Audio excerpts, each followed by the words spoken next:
네. 바로 이어서, 뉴스공장의 미국 전문가, 대표 전문가, 아산정책연구원의 김준일 박사님 나오겠습니다. 네. 안녕하십니까. 안녕하세요. 네. 늦어가지고 헐레벌떡 방금 들어오셨어요. 원래. 많이 막혀요. 청취자분들 빨리 준비하셔야 됩니다. 원래 저랑 같이 이 방송을 시작했어야 되는 건데, 네. 앞에 내용을 전혀 못 들었어요. 네. 김동석 기사님 말씀은, 이제 우리 언론에서 이제 여야, 그러니까 공화당, 민주당 다 포함된 의회 지도자 간담회 2시간에 대해서 네. 그게 어떤 의미를 갖는지 이제 크게 보도가 안 됐는데, 그게 있었다. 네, 이게 잘 진행됐다 정도였지. 근데 김동석 상임이사, 미국에서 이 의회 만남을 계속 추진했고 밀었던 그런 운동을 했던 이분의 입장에서 보자면 그 여야 공화당 민주당 지도부가 한 번에 다 모이기도 굉장히 힘들고 실제 뭐 대표나 하원 의장이나 주요 인사들이 왔고 그리고 집중적으로 질문 공세를 공격적으로 했는데 원비어 사건도 있고 해서 네. 그리고 이제 북한과 유화적인 제스처를 취한다고 하니까 미국과 전혀 다른 방향으로 갈까 봐. 근데 실제는 굉장히 그 답변도 잘 됐고 네. 그래서 대단히 성공적이었다. 미국에서 보기에는 교민들이 보기에는 그렇죠. 그 부분부터 똑같이 평가하십니까? 네, 저도 뭐 굉장히 좋았던 것 같고 일단 모였던 사람들 몇 면이 저는 이제 하원도 봤지만 상원이 사실은 외교 안보 쪽은 더 힘이 세거든요. 네, 상원 그래요? 보면은 그 하원은 이제 보통 일반 사람들의 생활을 예산 뭐 경제 그렇죠. 문제, 세출 세입 소상공인 뭐 그렇죠. 간 이제 인디비주얼 약간 개인들의 어떤 삶을 좀 봐야 되는 거고 상원 좀 거시적인 시각에서 나라를 이끌어라 외교 안보 같은 것들. 네, 그래서 보면은 뭐 맥케인이라든지 밥 코커 지금 외교위원회 이제 위원장이고 미치 메커넬 공화당의 이제 상원 대표. 다들 많이 모였더라고요. 그래도 한 자리 라이언은 넘버원 아닙니까 사실 차기 주자. 라이언이 하원에서의 하원 의장으로 이제 넘버원이죠. 그렇지만 아니, 차기 주자로도 넘버원 아닌가요? 차기 주자로도 얘기가 나왔는데 몸이 좀 아프다는 얘기를 들었어요. 저는. 네. 그래갖고 그런 디테일한 것까지. 어쨌든 유력 인사들이죠 다. 그럼요. 네. 정말 유력 인사들이고. 근데 구체적인 그 대화 내용 일부만 나왔는데. 네. 제가 그 자리에 있었던 사람한테 간접적으로 들었는데. 그 투표를 굉장히 잘했다. 네. 잘해서 자기가 깜짝 놀랐다. 깜짝 놀랐다고 하는 분의 평소 실력이 약간 의심스럽긴 하지만 대답을 굉장히 잘했다는 평가를. 예전 분하고 비교해갖고 깜짝 놀란 건 아니지.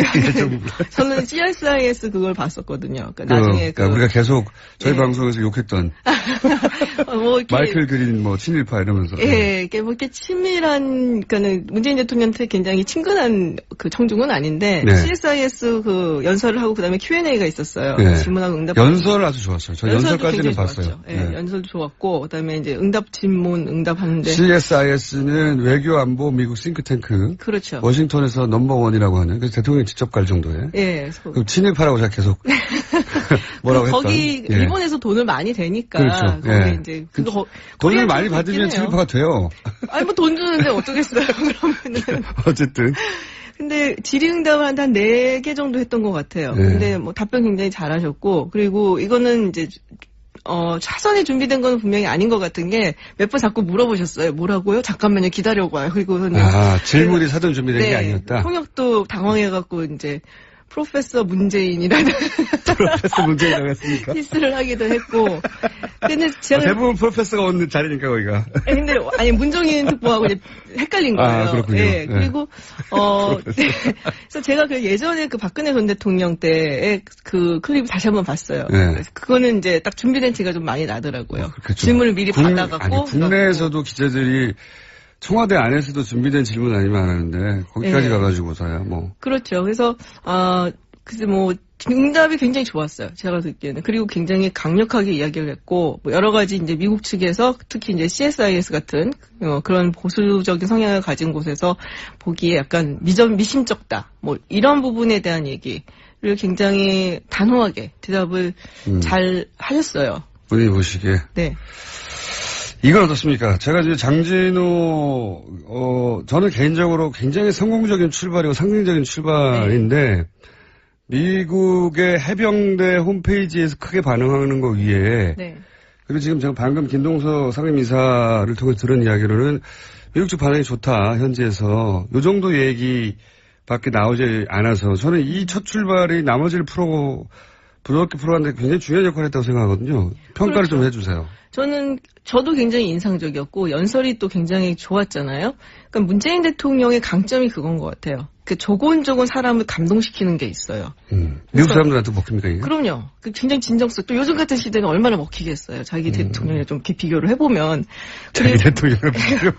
그리고 이렇게 뭐랄까 좀 이게 이제 대통령이 가갖고 어떤 정책적인 이야기를 하는 것뿐만이 아니라 사실은 우리나라에서의 정상 회담의 데뷔전이다라고 얘기하는 거는 미국 사람들에게 문재인이라는 사람들을 보여주는 장이거든요. 그래서 그런 면에서 봤을 때 이거 이제 공공외교라고 표현을 할 수가 있는데, 공공외교. 그러니까 굉장히 성공적이었다고 봐요 저는. 그러니까 우리나라 사람들이 그러니까는 오바마 대통령에 대해서 굉장히 좋은 이미지를 갖고 있잖아요. 연설 때문이죠. 첫 연설. 그렇죠. 예. 그리고 사실 오바마 전 대통령이 한국한테 굉장히 잘해준 건 없어요. 따지고 보면. 아니 대북 정책은 꽝이었어요. 완전 꽝이었죠. 그리고 가끔가다 뭐 우리나라 교육이 좋다는 이상한 말만 하면 네. 우리 언론에서는 오바마가 우리 교육 시스템을 칭찬을 했대더라.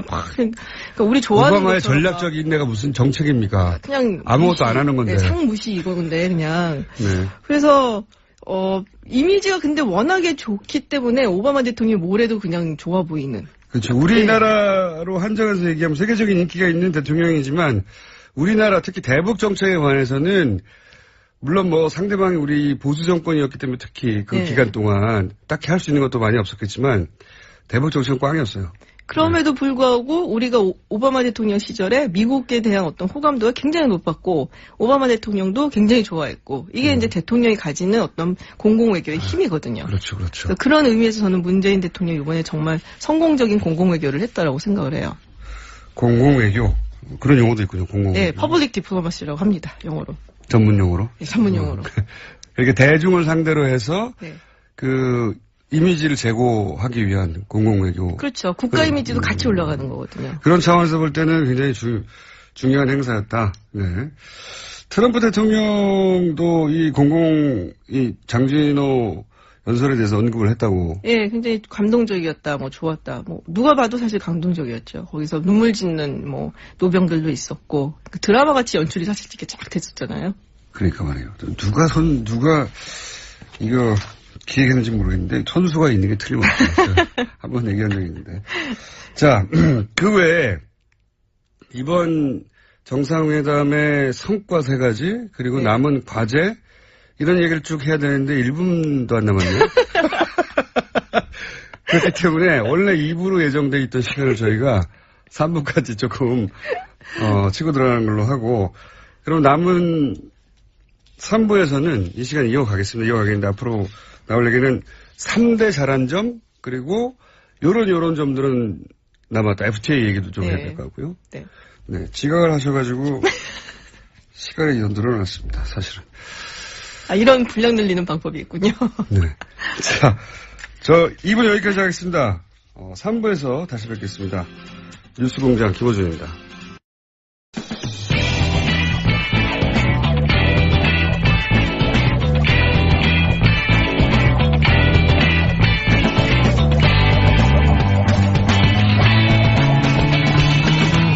김어준의 뉴스공장. 네, 2부에 이어서 지각하신 김준일 박사님 모시고 지각 때문에 10분 더 한미 정상회담 성과를 우리 언론이 다루지 않는 방향에서 좀 짚어보려고 합니다. 2부에서는 미국의 김동석 이사님과 여야를 포함한 상하원, 미상하원 의원들을 2시간 만난 것이 굉장히 큰 의미가 있었다라고 이야기했는데 그 상황 자체가 좀 이례적이긴 합니까?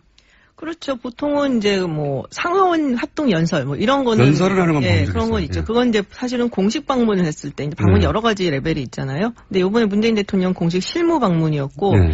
그럼에도 불구하고 합동 연설 해달라는 요청도 사실은 있었어요. 근데 우리 측에서 이제 안 하기로 결정을 했었고 그래서 개인적으로 좀 만나고 이런 건 있지만 간담회를 이런 식으로 이렇게 딱 잡아갖고 그것도 상당히 이제 지명도가 있는 의원들이 와서 전부 다 총출동을 해서 2시간 동안 압박 면접하는. 그렇죠. 압박 면접이죠. 이제 네. 어떤 사람인지 좀 보자 자기들도 뭐 이런 거죠. 그 미국에서는 사실은 의회가 차지하는 위상이 워낙에 크기 때문에 우리가 상상하는 우리의 여의도를 상상하면 안 됩니까? 다르죠. 굉장히 다르죠. 다릅니까? 의회가는 미국 헌법을 보면은 1조가 의회예요. 의회에 관한 거예요. 그러니까 그만큼 제일 중요하다는 국민을 거고. 대표하니까. 예. 그래서 대통령이 그래서 막 맘대로 하기가 조금 어려워요. 의회 권한이 우리보다 훨씬 세군요. 네.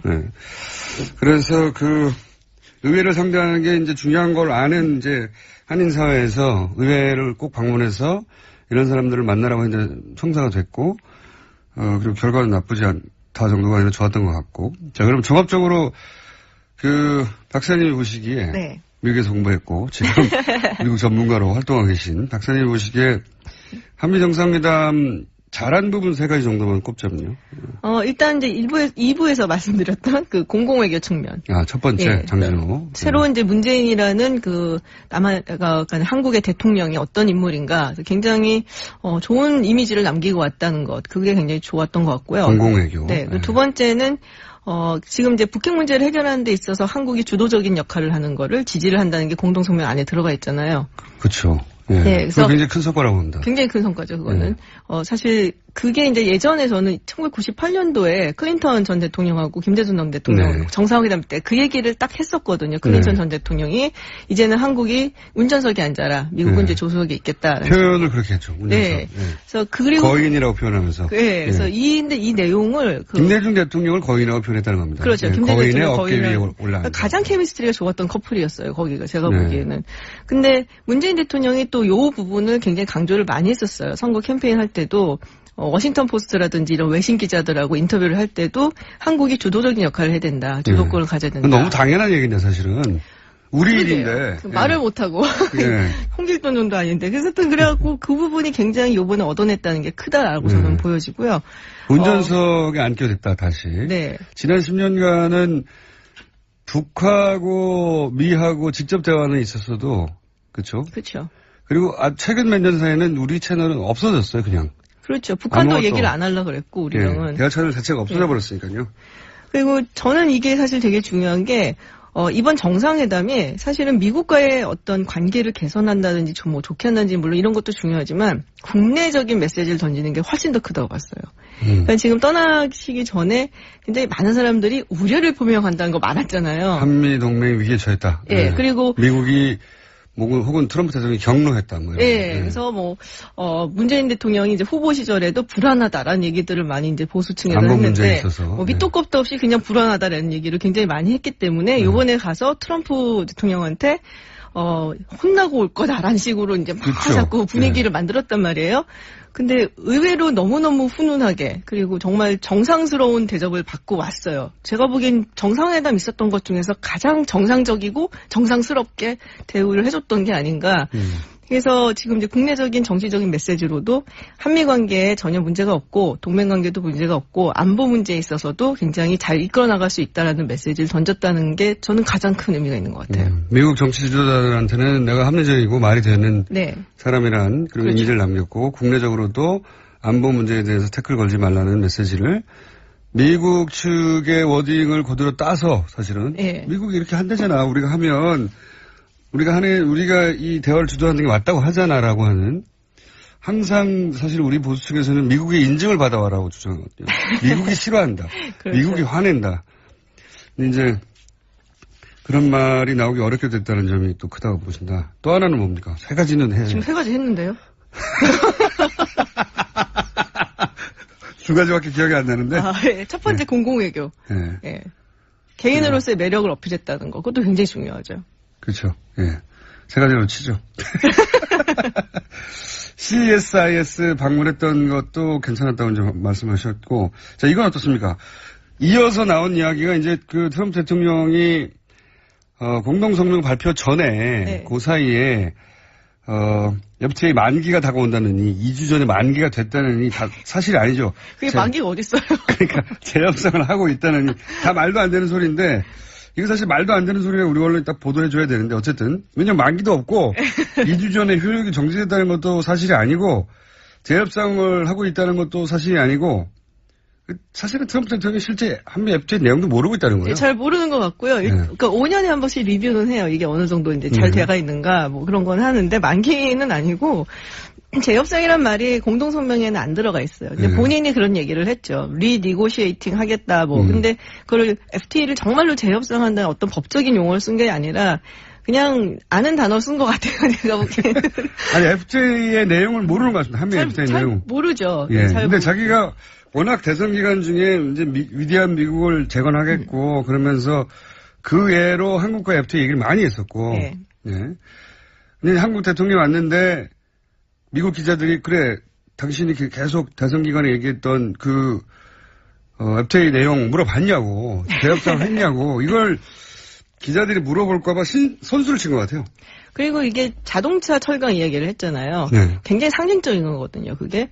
근데 사실 지금 FTA를 보면은 일단은 미국이라는 나라가 FTA를 많이 하는 국가가 아니에요. 그러니까는 사이즈가 제법 있는 경제 국가하고 FTA를 했다면은 이제 나프타하고 우리나라, 호주 뭐 이런 정도거든요. 아니면 뭐 칠레, 뭐 요르단 뭐 이런 나라들이기 때문에 일본도 안 하고 중국도 안 하고 유럽 국가랑도 안 하고 그래서 이제 나프타하고 이제 항미 FTA를 자꾸 치는 거고. 그리고 이 무역이라는 게 결국에는 경쟁 우위를 가진 제품들을 서로가 이렇게 교환을 하는 거잖아요. 근데 미국이 우리한테 FTA를 통해서 경쟁적으로 우위를 가진 거는 자동차가 아니에요. 자동차를 팔아갖고 미국이 뭐 주력 산업으로 해갖고 이기겠다는 게 아니라 사실은 농산품을 많이 팔아야지 미국이 훨씬 더 이득이고 그리고 이제 새로운 지식산업 같은 거 있죠. 직접 재산권이라든지 의료 서비스, 뭐 법률 서비스, 그리고 데이터, 약간 디지털 무슨 제품 같은 거. 그런 거에 주력을 해서 이제 이 부분을 더 개방을 하라고 압박이 들어온다면 아 정말로 FTA를 좀 다시 한번 재협상을 하려는 의지가 있겠구나라는 생각을 할 수가 있는데 자동차, 철강 이거는 더 뭐 이렇게 해외 그런 게 없는 분야거든. 거의 관세도 없고 그리고 뭐 한국이 굉장히 뭐 이득을 좀 보고 있는 해요. 그렇지만 그 이득을 보는 상승률이 좀 더뎌요. 미국보다는. 하지만 뭐 글쎄요. 뭐 자동차 이렇게 주력을 해서 얘기한다. 이거는 굉장히 다분히 그 정치적인 의도가 조금 있는 거다. 실제 내용이 아니라 한미 FTA라고 하는 상징. 그렇죠. 에다가 자동차라고는 미국의 한때 주력 사업이었던 상징. 그런 상징을 들면서 경제적으로 우리가 이득을 취하기 위해서 내가 노력하고 있다, 트럼프. 그런 정도의 메시지인 것 같아요. 러스트벨트 유권자들한테 상징으로 메시지를 던지는 거죠. 소위 이제 한때 잘 나갔다가 이제는 먼지만 휘날리는 동네들. 그러니까 뭐 더 이상 관세 측면에서 막 뭘 할 거는 크게는 없어 보이고 아마 비관세 장벽으로 이제 개정이 좀 들어가지 않을까 뭐 그런 생각을 조금 해봅니다. 알겠습니다. 한미 FTA 문제 재협상 이게 또 재협상이 실제로 재협상 테이블에 앉게 된다 하더라도 굉장히 오랜 시간이 걸리고. 이게 이제 재협상을 하려면은 그 의회에다 일단 협상을 하겠다 협상안을 던져줘야 돼요. 그래서 90일 동안 의회가 그걸 이제 리뷰를 하고 이제 협상권을 줍니다. 그러면서 이제 다 따지는 거예요. 이건 어떻게 할 거냐, 요거는 할 거냐 말 거냐 이런 식으로. 그 다음에 이제 들어가게 되고 지금 나프타 그 과정에 있거든요. 의회 과정에. 그 다음에 이제 재협상, 그 지난한 협상 과정을 거쳐야 되고, 가지고 오면 또 의회에서 비준을 해줘야 돼요. 그래서 트럼프 임기 4년, 뭐 재선이 안 된다, 혹은 그거를 이제 만약에 해놓으면은 4년 내에 할 수 있을까? 저는 그렇게 보지 않아요. 그래서 우리한테 당장 닥친, 뭐랄까, 눈앞에 있는 어려움이나 위기가 아니다. 제 문제 같은 경우는. 그렇죠. 지난한 과정이 있기 때문에 의지가 있다 하더라도 호들갑을 떨리는 전혀 아닌 것 같고, 이제 짚어보고 싶은 것은 이걸로 마지막 질문을 다시 할게요. 개인적으로 가장 집중했던 거는 이 한미일 동맹이라는. 저도요. 그러시구나. 저를 전문가로 쳐주십시오. 한미일 동맹이라는 문구예요. 사실은 물론 뭐 트럼프가 요구했겠죠. 한미일 동맹이라는 워딩을. 근데 지금까지는 이제 일본, 미국의 동맹의 하위 동맹 개념이란 말이죠. 그렇죠. 우리가. 그렇다고 생각하면 이건 아베가 원했던 박근혜 전 대통령 시절에 그런 삼각 동맹인데 이게 이제 일본 우익이 오랫동안 원했던 이제 한반도 재진출 이런 것도 포함하고 있고 그러니까 한반도 유사시 뭐 전쟁이 났을 때 일본이 남한의 동의 없이 한국의 동의 없이 북한 영토에서 작전을 상륙할 수 있다. 이런 내용을 담고 있는 우리로서 굉장히 어떤 식으로든 바로 잡거나 혹은 한국의 이해를 일본의 이해와 대등하게 거기 반영하거나 해야 되는 과제가 있는 부분이잖아요. 한미일동맹. 그렇죠. 뭐 제가 할 얘기를 다 하셔갖고 지금 근데 좀 찝찝했어요. 그 부분이. 그러니까 전체적으로 봤을 때 나쁘지 않은데 그런 부분이 조금 찝찝했고 뭐 북핵 문제 해결에 주도권을 갖는다 해도 어쨌든 강론 부분에서 여전히 틀린 건 사실이니까 그 부분도 어떻게 풀어나갈지는 아직 과제고 그래서 뭐 아마 G20 때 이제 한미일 정상회담 뭐 있을 거라고 얘기들을 하더라고요. 또 한중 정상회담도 있을 거라고 그러고 그때 이제 그때 나오는 거를 좀 봐야지 되지 않을까 싶어요. 좀 찝찝해요. 한미일 동맹이라는 문구도 찝찝하고 이 문구가 사실은 한국과 미국의 정상이 만났는데 한미 동맹 얘기만 하면 되는데 그렇죠. 지금 아베 총리가 좀 되게 좋아하고 있을 것 같아요. 저도 그 부분이 이거는 이제 거꾸로 짐작이긴 합니다만 일단 트럼프 미국 쪽에서 요구했던 문구일 것이고 그러니까 한미 동맹은 한미일 동맹이라고 하는 더 큰 동맹에 종속되는 개념으로 이걸 지켜줘야 된다라고 하는 이건 뭐 우리가 빼다가 요구할 수가 없는 거니까. 그렇죠. 네, 이게 찝찝하고 이 부분은 이걸 뺄 수 없다면 이 한미일 동맹이 일본의 이해 정도 수준으로 우리 이해가 반영되게 고쳐나가야 할 텐데 그럼 김준 박사님 그 일을 해낼 수 있을까요? 저는 그냥 미국만 하는 사람이라서 일본은 별로 이렇게 신경 쓰지 않는다. 이거 찝찝했다. 요 얘기는 한 번 더 하죠. 네. 오늘은 시간이 여기까지밖에 없어서 지각하셔서 10분 동안 김지은 박사님이었습니다. 감사합니다. 감사합니다.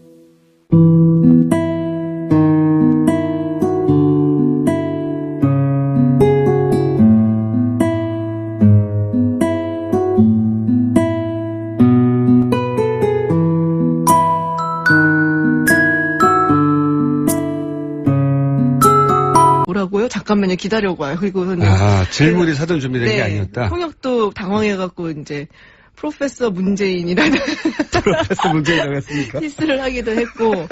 근데 제가 대부분 프로페서가 오는 자리니까 거기가. 근데 아니 문정인 특보하고 이제 헷갈린 거예요. 그렇군요. 네. 그리고 네.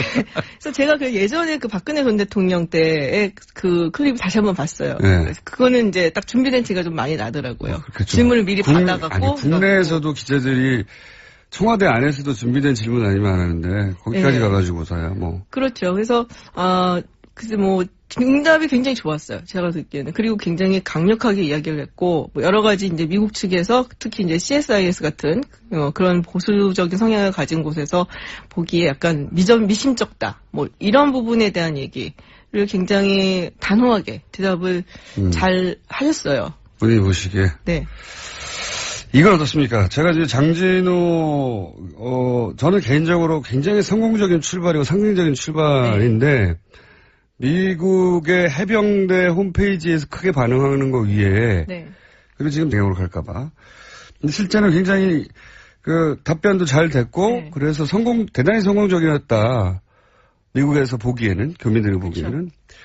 그 부분부터 똑같이 평가하십니까? 네, 저도 뭐 굉장히 좋았던 것 같고, 일단, 모였던 사람들 몇 면이 저는 이제 하원도 봤지만 상원이 사실은 외교 안보 쪽은 더 힘이 세거든요. 네, 상원 그래요? 보면은, 그 하원은 이제 보통 일반 사람들의 생활을 예산, 뭐, 경제 그렇죠. 문제. 세출, 세입. 소상공인, 뭐. 그렇죠. 그러니까 이제 인디비주얼, 약간 개인들의 어떤 삶을 좀 봐야 되는 거고, 상원 좀 거시적인 시각에서 나라를 이끌어라. 외교 안보 같은 것들. 네, 그래서 보면은 뭐 맥케인이라든지 밥 코커, 지금 외교위원회 이제 위원장이고, 미치 메커넬, 공화당의 이제 상원 대표.